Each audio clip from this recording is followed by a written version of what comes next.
अस्सलाम वालेकुम नाज़रीन, मेरा नाम डॉक्टर इनाम दानिश है और मैं कार्डियोलॉजिस्ट हूँ। आज एक इम्पॉर्टेंट इमरजेंसी के बारे में आपको बताता हूँ कि इमरजेंसी से कॉल आती है कि डिलीवरी के दौरान पेशेंट का सांस फूल रहा है जिसे हम पल्मोनरी एडीमा कहते हैं। तो दायरे के इमरजेंसी में जाकर देखना होता है। अब ये वो कंडीशन है जिसको प्रिवेंट किया जा सकता है, रोका जा सकता है, मगर लाइल्मी की वजह से पेशेंट यहाँ तक पहुँचता है। ये एक बीमारी है जिसे हम कहते हैं रिमेटिक हार्ट डिजीज़, यानी कि वेल्व ख़राब हो जाते हैं।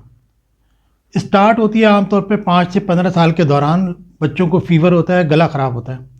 अब गला ख़राब होने के आम तौर पर लोग इतना कंसिडर करते ही नहीं हैं और कहते हैं कुछ खट्टा खाया बच्चे ने, गला ख़राब हो गया। रिपीटेडली टॉन्सिलाइटिस होता है, लेकिन लोग तवज्जो नहीं देते। शहरों में तो फिर भी ये होता है, अर्बन एरिया में, कि डॉक्टर के पास आ जाते हैं, लेकिन गाँव में के लोग जो है उनमें अवेयरनेस कम है, वो डॉक्टर्स के पास कम जाते हैं। तो 5 से 15 साल में ये बुखार होता है, बच्चों को जोड़ों में दर्द होता है, ख़ास तौर पे बड़े जो जोड़ हैं, घुटना है, टखना, नी वगैरह, एंकल, इनके अंदर वो ज़्यादा होता है। फिर कुछ पेशेंट ऐसे होते हैं जिनको उसी वक्त हार्ट प्रॉब्लम हो जाती है और वो फिर कार्डियोलॉजिस्ट को दिखाते हैं। मेजॉरिटी ऐसी है जिनको फीवर तो सेटल हो जाता है, लेकिन आहिस्ता आहिस्ता दिल के वेल्व ख़राब होना शुरू होते हैं। वेल्व क्या होते हैं? दरवाजे को कहते हैं, ऐसा दरवाज़ा जो एक साइड पे खुलता है। तो आप जैसे टायर में हवा भरते हैं तो कहते हैं कि वेल्व के अंदर हवा भरनी है कि एयर अंदर जाएगी, वापस नहीं आएगी। तो इसी तरह दिल के अंदर 4 वेल्व हैं, दरवाजे हैं। आम तौर पर लोग खून की नालियों को भी वेल्व या वाल कहते हैं। एक वाल बंद है, 2 वाल बंद है, ये टर्म सही नहीं है। खून की नालियाँ अलग हैं, उनसे हार्ट अटैक होता है। ये वेल्व जो है दरवाजे होते हैं दिल के। तो 4 दरवाजे हैं दिल के जिनको वेल्व कहते हैं। ये जब अफेक्टेड होते हैं तो 2 चीज़ें हो सकती हैं। नॉर्मली क्या होता है कि ये वेल्व बंद हो गया और ये खुल गया पूरा। अब या तो तंगी इतनी हो जाए कि वेल्व ये बंद हुआ और प्रॉपर खुल ही नहीं रहा है, इतना बंद होता है फिर इतना खुलता है, या फिर ऐसा होता है कि खुला है और बंद होने के बाद इसमें गैप रह जाता है, तो पूरी तरह बंद नहीं होता बल्कि गैप हो जाता है। तो जो ब्लड आगे गया वो वापस आ जाता है। इसी तरह वो बचपन गुजर जाता है, फिर शादी हो जाती है, प्रेगनेंसी हो जाती है, लोगों को मालूम ही नहीं होता है। आम तौर पे सिम्टम पैल्पिटेशन की होती है। वो लोग कहते हैं कि एंग्जाइटी है, लड़की को टेंशन की वजह से हार्ट बीट तेज़ हो रही है।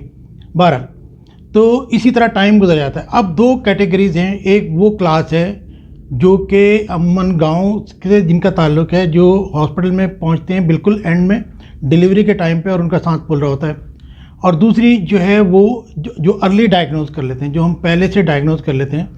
आप समझे कि ये काफ़ी तकरीबन 4 से 5 हज़ार, 1,000 में 4 से 5 लोगों को ये प्रॉब्लम होती है।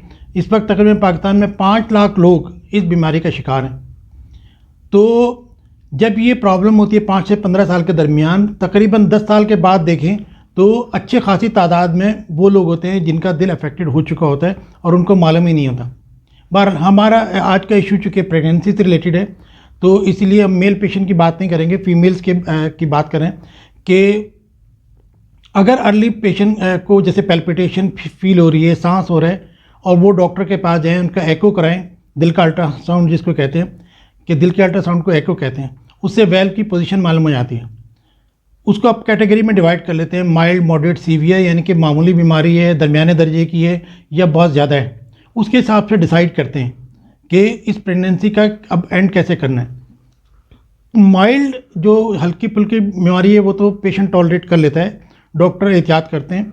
मगर मॉडरेट या सीवियर अगर है तो उसके लिए प्लानिंग करनी होती है कि पेशेंट को सिजेरियन सेक्शन, जो सी सेक्शन होता है, या ऑपरेशन से, जो कहते हैं कि ऑपरेशन से बच्चे की पैदाइश होती है, सिजेरियन सेक्शन, उसकी प्लानिंग करनी होती है।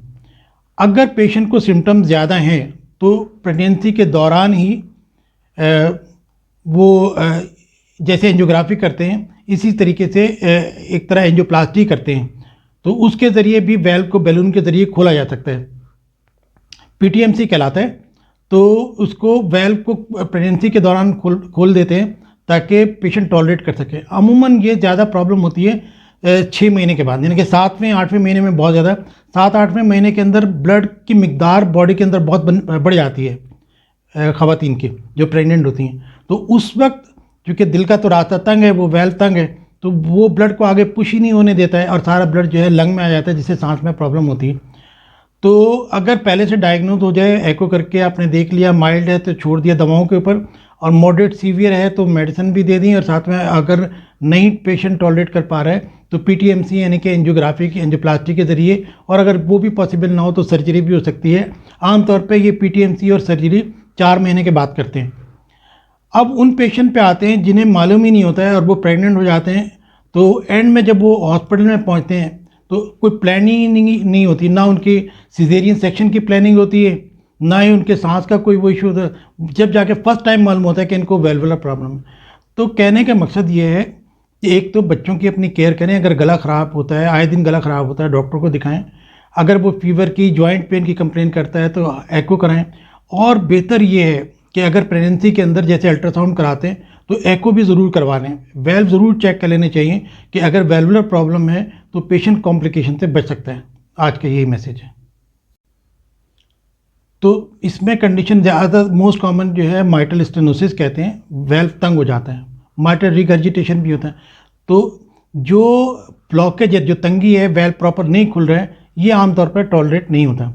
वेल्व की जो लीकेज है कि जो ब्लड गया है वापस आ रहा है, आमतौर पे इसको पेशेंट टॉलरेट कर लेते हैं। लेकिन जो नैरोइंग है, जो वेल्व प्रॉपरली खुल नहीं पा रहा है, तो ये टॉलरेट नहीं करते हैं। तो अगर आप सर्च करना चाहें तो माइटल स्टेनोसिस देख लें, और रिमेटिक हार्ट डिजीज़ देख लें, रिमेटिक फीवर देख लें। यही वो सब चीज़ें हैं जिनकी हम अवेयरनेस होनी चाहिए पब्लिक के अंदर कि वो अगर गला ख़राब है तो उसका प्रॉपर ट्रीटमेंट कराएं, एंटीबायोटिक लें।